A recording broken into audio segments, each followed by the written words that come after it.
आपका एक बार फिर से स्वागत करता हूं आपके अपने चैनल धर्मेश संस्कृत मेनिया में।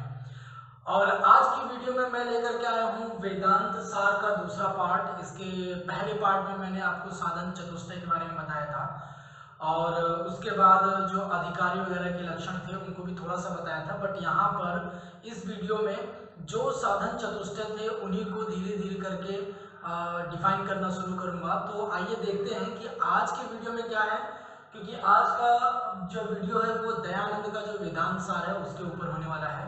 तो आइए देखते हैं कि आज की वीडियो में क्या है।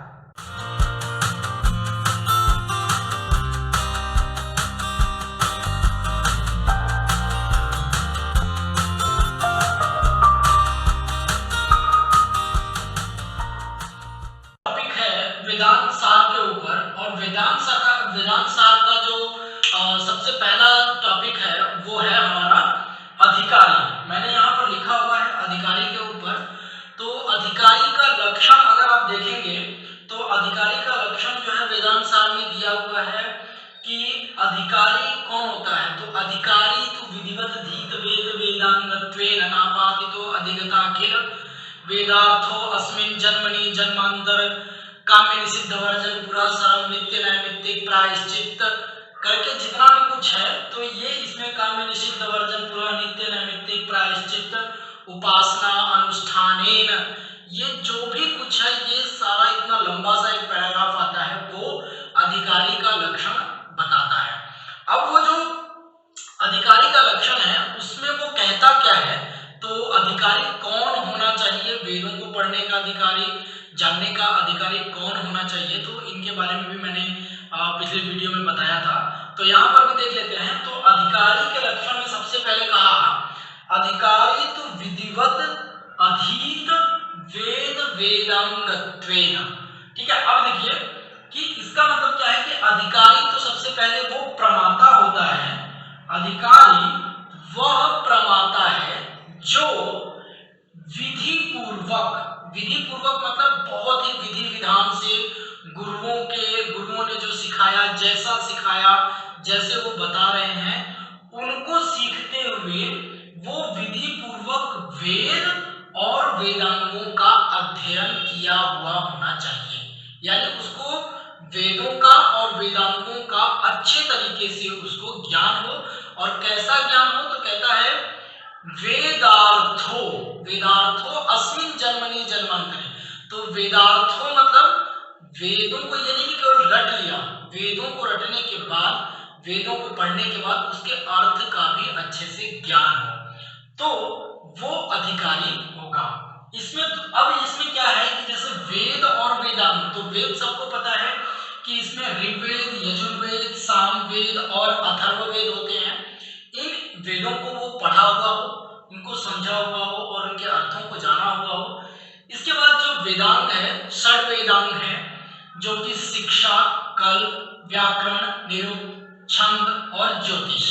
ठीक है, तो ये जो है ये वेदांग है, वेदों के अंग इनको कहे जाते हैं, जो कि वेदों को पढ़ने में सहायक होते हैं और समझने में सहायक होते हैं। तो इसके अलावा और अधिकारी का क्या लक्षण है, तो कहता है कि काम्य निषिद्ध वर्जन पुरा सरम। अब देखिए काम्य और निषिद्ध, यानी कि काम्य में क्या है, वो कामनाएं, वो इच्छाएं जो वो प्राप्त करना चाहता है। ठीक है, तो उसको हम कहते हैं काम्य। तो इसमें आया कि काम्य क्या है, तो कहता है स्वर्गादिष्ट साधनानि ज्योतिष्टोम। ठीक है, अब काम्य क्या है, तो स्वर्गादिष्ट साधनानि, यानी कि स्वर्ग की प्राप्ति, स्वर्ग को आदिष्ट करके ज्योतिष्टोम जो यज्ञ है उसको करना। ठीक है, ये काम्य है। तो वो इसके बाद जब हम ये काम्य के बाद जब हम आगे आते हैं तो अगला है निषिद्ध। निषिद्ध में क्या है, निषिद्ध मतलब क्या होता है कि मना करना, यानी उस चीज को न करने के लिए कहना। तो कहता है कि जो स्मृति ग्रंथों में जो लिखे हुए निषिद्ध कर्म है, निषिद्ध कर्म क्या है, तो जैसे कहता है नरकाद्यनिष्ट साधनानि ब्राह्मण हनन। ध्यान दीजिएगा, अब इसको अलग अलग करेंगे तो बनेगा नरक आदि अनिष्ट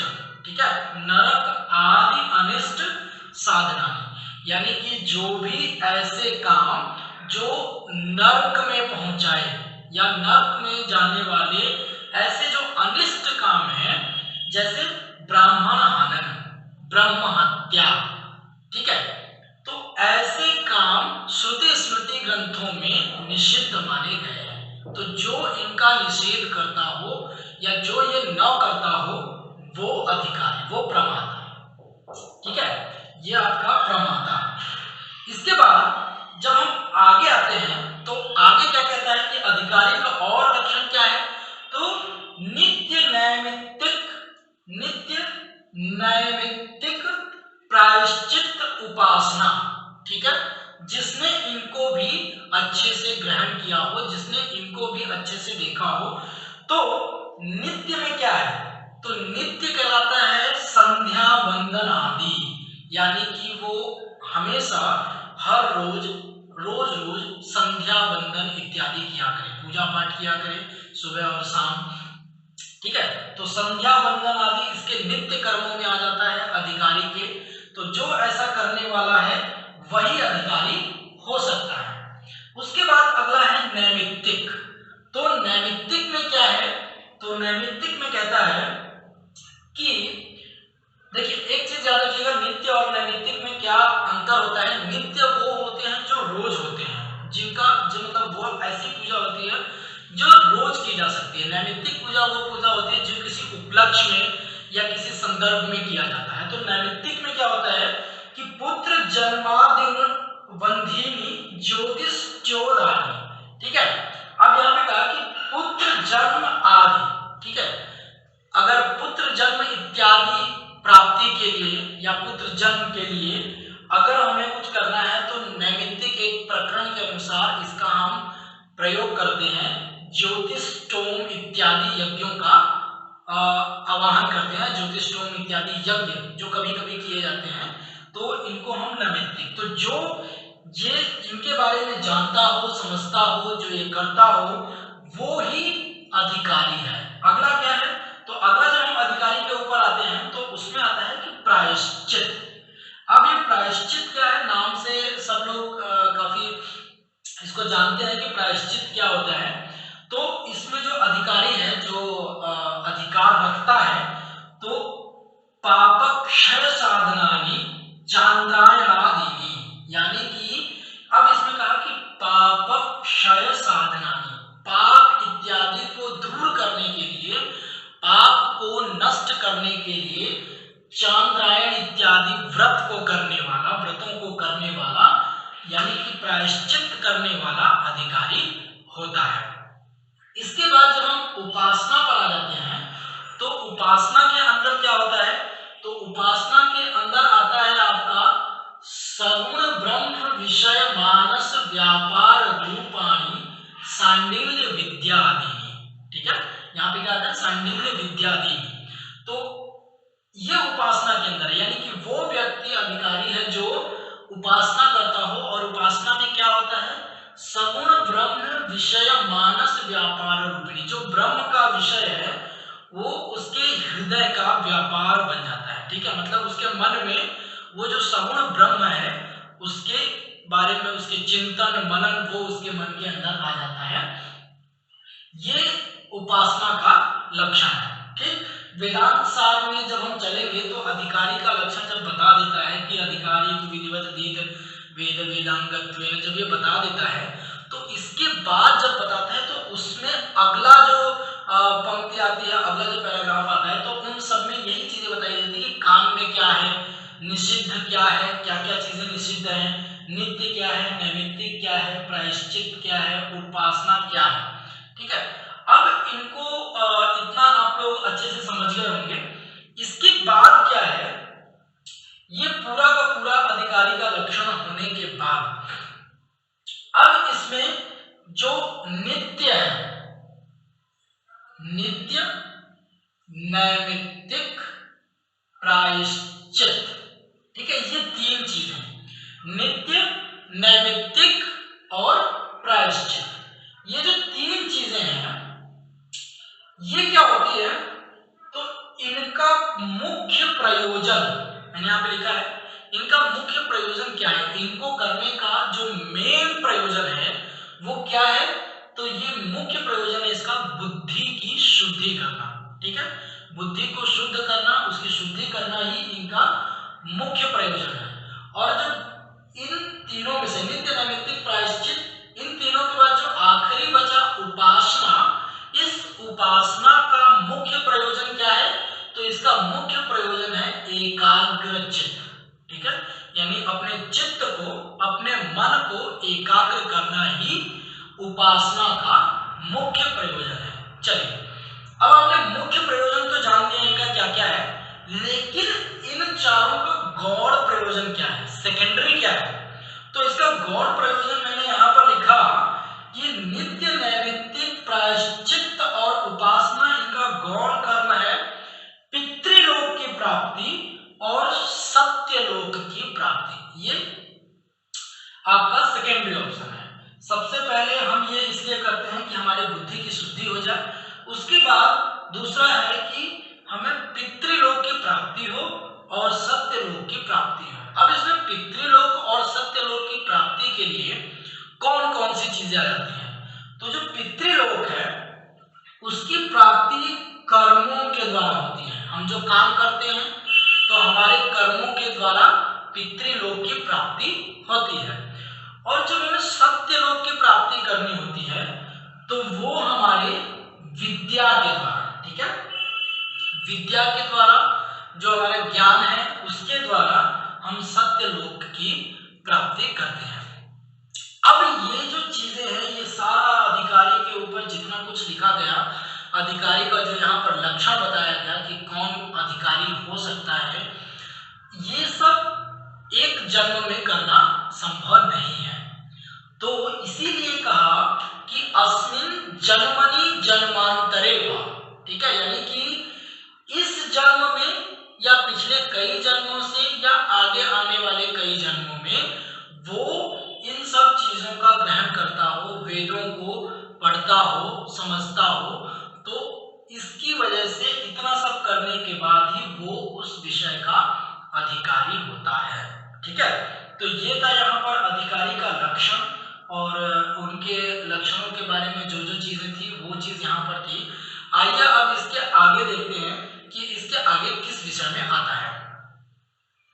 यहाँ पर अब हम बात करते हैं साधन चतुष्टय की। ठीक है, इससे पहले अधिकारी के लक्षण और अधिकारियों के लिए क्या क्या जरूरी है, क्या क्या चीजें नहीं जरूरी है, इसके बाद अब हम अगर बात करने पर आते हैं तो अब हम बात करते हैं कि साधन चतुष्टय जो था, जैसे कि साधन चतुष्टय संपन्न प्रमाता, ठीक है, अधिकारी जो है वो साधन चतुष्टय से संपन्न प्रमाता होता है। ठीक है, साधन चतुष्टय संपन्न प्रमाता था, तो अधिकारी के लक्षण में आप लोग देखेंगे। तो जो अब हम बात करते हैं साधन चतुष्टय की, तो वो साधन चतुष्टय जो है वो कौन कौन सा है, तो उसमें पहला आता है कि नित्यानित्य वस्तु विवेक। ठीक है, साधन चतुष्टय संपन्न प्रमाता का पहला जो है वो है नित्यानित्य वस्तु विवेक। दूसरा है इहामुत्रार्थ फल भोग विराग। तीसरा समाधिष्टक संपत्ति, समाधि षट संपत्ति। और जो चौथा आता है वो होता है मुमुक्षुत्व। अब देखिए ये क्या है, ये इनको हम साधन चतुष्टय में गिनते हैं। और इसमें जो पहला है नित्यानित्य वस्तु विवेक, इसमें क्या है कि नित्यानित्य अलग अलग बनेगा, नित्य और अनित्य। तो नित्य और अनित्य वस्तु का विवेक हो, यानी कि जो अधिकारी है, जो जिसको अधिकार मिलने वाला है, उसको हमेशा नित्य और अनित्य वस्तुओं का ज्ञान हो। अब यहाँ पर नित्य क्या है, तो नित्य जो है वो ब्रह्म कहलाता है। ठीक है, नित्यानित्य में एक नित्य हो गया और एक हो गया अनित्य। तो जो नित्य है वो है ब्रह्म, जो हमेशा रहता है। जो अनित्य है वो है दृश्यमान जगत, यानी कि ये जो संसार है, ये संसार वो अनित्य है। ठीक है, जो भी दृश्यमान है सब कुछ अनित्य है, और नित्य वो ब्रह्म है। तो इनका जब वस्तु विवेक, जब इनका ज्ञान होता है, विवेक होती है, जब बुद्धि होती है, तो वो अधिकारी जो है ये साधन चतुष्टय का पहला जो साधन है उसको जब समझ लेता है तो वो संपूर्ण रूप से प्रमाता की कैटेगरी में आने लगता है। जब हम दूसरे की तरफ बढ़ते हैं तो दूसरा है कि यह मूत्रार्थ फल भोगा, ठीक है, यानी कि यह अमूत्र अर्थ फल भोग विराग, ठीक है। अब देखिए यह मूत्रार्थ क्या होता है, अलग अलग करेंगे, यह अमूत्र, यह हो गया और अमूत्र हो गया। यह माने क्या होता है, यह माने यह लोक, पृथ्वी लोक, ये संसार, ये जो पृथ्वी लोक है जहां पर हम इस समय हैं, तो पृथ्वी लोक और अमूत्र मतलब हो गया परलोक, स्वर्ग आदि इत्यादि जितना भी है जो परलोक है वो सब अमूत्र हो गया। तो इस लोक और परलोक में जो अमूत्र अर्थ फल भोग विराग, ठीक है, जिनके फल को, भोग को, विराग को जिन्होंने ग्रहण किया, या फल भोग विराग जो है वो इस लोक और परलोक को जिन्होंने जाना समझा वो अधिकारी होता है। जब हम चौथा जो साधन चतुष्टय है, सॉरी तीसरा साधन चतुष्टय है, तो इस तीसरे साधन चतुष्टय में क्या आता है कि समाधि सतत संपत्ति। अब समाधि का मतलब क्या होता है, समाधि मतलब होता है शम, दम, उपरति, तितिक्षा, समाधान, श्रद्धा, ठीक है। तो ये हम कर देते हैं, ये पहला नंबर, ये हो गया 2, ये हो गया आपका 3, 4, 5 और 6। तो इसमें जो संपत्ति है, तो अब इसके बारे में जानिए कि ये है क्या चीज। तो जब भी हम बात करते हैं ना इन सब चीजों में, तो यहाँ पर हम बात करते हैं जब हम ब्रह्म की प्राप्ति करते हैं। तो ब्रह्म की प्राप्ति करने के लिए आप ये मान लीजिए कि ये 6 जो है वो सोपान है, ये सीढ़ी है, ठीक है। अब इसमें जो श्रम है वो क्या कहता है, तो श्रम के अंदर आता है श्रवण आदि, ठीक है, श्रवण आदि से सांसारिक विषय से मन को रोकना। अब यहाँ पर ये बात क्या कहना चाहता है, यहाँ पे श्रवण आदि क्या है, तो श्रवण आदि का मतलब होता है श्रवण मनन निधि, सॉरी श्रवण का मतलब है श्रवण मनन निधिध्यासन, ठीक है। तो इनसे जो सांसारिक विषय से मन को रोकता है, ठीक है, जो सांसारिक विषय है, सांसारिक जितने भी विषय हैं उनको जब हमारा मन उन विषयों को ग्रहण करता है तो हम कभी भी अपने आंतरिक ज्ञान को नहीं समझ पाते, हम कभी भी ब्रह्म को नहीं समझ पाते। तो श्रवण मनन निधिध्यासन के द्वारा जब सांसारिक विषयों को जब रोकता है तो वो कहलाता है श्रवण, ठीक है। तो पहला स्टेप क्या हुआ कि सांसारिक विषयों को रोकना श्रवण मनन निधिध्यासन के द्वारा। दूसरा आया दम। दम का मतलब क्या होता है, दम, अब इसमें कहा कि बाह्य इंद्रियों श्रवण आदि से अतिरिक्त विषय से रोकना, ठीक है। अब यहाँ पे क्या था कि फिर श्रवण आदि का मतलब हो गया श्रवण मनन निधिध्यासन इत्यादि से अतिरिक्त, यानी इनके अलावा, इनसे अतिरिक्त जो विषय है, कौन से, बाह्य इंद्रिय, यानी कि जो बाह्य इंद्रियाएं हैं हमारी, जो भी बाहर की जो हमारी इंद्रियाएं हैं, इन इंद्रियाओं के द्वारा हमने श्रवण मनन निधिध्यासन इनको ग्रहण किया। इनके अलावा जो कोई अतिरिक्त विषय है, जब उन विषयों, क्या होता है कि जब हम कुछ भी चीज ग्रहण करते हैं, सुनते हैं, तो उसमें बहुत सारी चीजें सुनते हैं, लेकिन उसमें हम कैटेगराइज करते हैं कि बांटते हैं कि हमें यही चीज लेनी है और ये चीज हटानी है। सेम प्रोसेस यहाँ पर है कि दम के अंदर क्या होता है कि बाह्य इंद्रियां, बाहर की इंद्रियों से, यानी कि देख करके, सुन करके, हाथों के द्वारा, बाहर की इंद्रियों से हम जो भी कुछ ग्रहण करते हैं उनमें से श्रवण मनन निधिध्यासन के अलावा जो बच जाता है उनको भी ग्रहण नहीं करता, वो उसे रोक देता है। वो रोकने का काम कौन करता है, तो दम करता है। जब हम आगे बढ़ते हैं उपरति, तो उपरति में क्या है, तो उपरति में कहता है कि ब्रह्म के अतिरिक्त विषयों से रोकना। ये आप क्या करता है कि जब यहाँ से फिल्टर्ड होके आ रहा है, जब फिल्टर होके आ रहा है, तो हमारा मन जो है वो ब्रह्म के ज्ञान के अलावा किसी और विषय में, क्योंकि जब हमारे अंदर हमारा जो मन है ना वो बहुत चीजें सोचता है, समझता है, ठीक है, बहुत चीजें जानता है, तो उस मन को ब्रह्म के अतिरिक्त जितने भी विषय हैं उन सबसे रोकने का काम करता है उपरति। इसे हम उपरति कहते हैं, ठीक है। यानी कि जैसे आपने एक सिंपल सा उदाहरण लेते हैं कि मान लीजिए कि हमें किसी एक चीज पर फोकस करना है कि हमें ये चीज करनी है, तो उसके अलावा भी हमारे दिमाग में, हमारे मन में और सारी चीजें चल रही होती हैं कि यहाँ पे ये है, ये भी है, इसे भी करना चाहिए, ये भी करना चाहिए। लेकिन जब सब कुछ वो हटा करके केवल हम एक चीज पर फोकस करते हैं, तो वही काम यहाँ पर कर रहा है कि वो फोकस किया ब्रह्म के ऊपर, तो उस ब्रह्म के अलावा और भी चीजें जो हमारे अंदर आ रही हैं उनको रोक देना उपरति कहलाता है, ठीक है। आगे बढ़ते हैं तितिक्षा।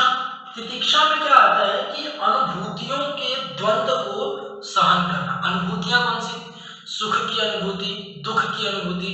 जब कोई ब्रह्म को प्राप्त करने लगता है, जब ब्रह्म का ज्ञान होने लगता है, तो अनुभूतियों के द्वंद्व को सहन करना, यानी कि उसके लिए जितनी भी अनुभूति होती है, सुख का अनुभव, दुख का अनुभव, मोह का अनुभव, तो जितनी भी अनुभूति होती है उनको वो सहन करता है। सहन करना मतलब कि उसके लिए वो कोई मायने नहीं थी, सुख का कोई उसके लिए मतलब नहीं होता, दुख का कोई मतलब नहीं, यानी कि जैसा सुख है वैसा ही दुख है, हर समय एक समान रहना, ये तितिक्षा कहलाता है। इसके बाद जब हम आगे चलते हैं तो अब इसमें क्या है कि नियंत्रित मन को श्रवण आदि में लगाना, ठीक है। अब देखिए, जब हमारा समाधान, ऊपरी तितिक्षा, समाधान और श्रद्धा, ठीक है। अब इसमें क्या है कि समाधान है नियंत्रित मन को श्रवण आदि में लगाना। श्रवण, मनन, निधिध्यासन, इनमें पूरी तरीके से फोकस कर देना। किसको? नियंत्रित मन को। कौन सा नियंत्रित मन? जो ऊपर के इनके द्वारा जिस मन को नियंत्रित कर लिया गया है, उस मन को श्रवण इत्यादि में लगा देना ही समाधान कहलाता है। लास्ट में आते हैं, जब हम श्रद्धा की बात करते हैं, तो श्रद्धा में क्या है? कहता है कि गुरु उपदिष्ट वेदांत में विश्वास, यानी वेदांत में विश्वास मतलब वेदांत वाक्य, जो भी गुरुओं के द्वारा उपदेश किया गया, जो गुरुओं के द्वारा जो भी वाक्य बताए गए, उनमें आप विश्वास रखें। जब उनमें विश्वास रखेंगे तो वो कहलाता है श्रद्धा। इसके ये था हमारा तीसरा साधन, ठीक है। पहला हमारा था नित्यानित्य वस्तु विवेक, दूसरा था इह मुद्रा फल भोग विराग, मतलब इह और अमुत्र, ठीक है। तीसरा था समाधि संपत्ति समदम उपरी तितिक्षा इत्यादि, और चौथा है आपका लास्ट मुमुक्षुत्व, ठीक है। मुमुक्षुत्व में क्या है? मुमुक्षु यानी मोक्ष इच्छा, ठीक है। मोक्ष इच्छा मतलब जो मोक्ष की इच्छा करता है, जब उसको सब चीज प्राप्त हो जाता है, अपने मन को नियंत्रित कर लेता है, तो फिर उसके बाद आखिरी जो साधन है वो है मुमुक्षु, मोक्ष की इच्छा करना, उसके लिए मोक्ष प्राप्त करना ही सब कुछ रह जाता है। तो यहाँ पर आप लोग देख लीजिए, ये साधन चतुष्टय है और यही साधन चतुष्टय के बारे में है। और मुझे उम्मीद है कि अधिकारी का लक्षण वेदांत सार के अनुसार क्या है, अधिकारियों के लिए क्या वर्जित है, क्या चीज करना चाहिए, वो आप समझ गए होंगे। उसके बाद वो जो साधन चतुष्टय संपन्न प्रमाता जो है यानी अधिकारी, तो साधन चतुष्टय से संपन्न होना चाहिए। तो आखिर वो साधन चतुष्टय है क्या, उसके बारे में मैंने यहाँ पर बताया कि ये 4 प्रकार के साधन हैं जिनको वो समझ लेना चाहिए अधिकारी को, और जो इससे संपन्न होगा वही प्रमाता होता है। तो मुझे उम्मीद है कि आज की वीडियो में आपको ये सारी बातें समझ में आई होंगी। अगर आपको इनमें से कोई भी कुछ भी डाउट हो तो आप पूछ सकते हैं, मैं आपके प्रश्नों का जवाब देने का प्रयास करूंगा। आज के लिए इतना ही, आगे कुछ नया लेकर के आऊंगा। आपका बहुत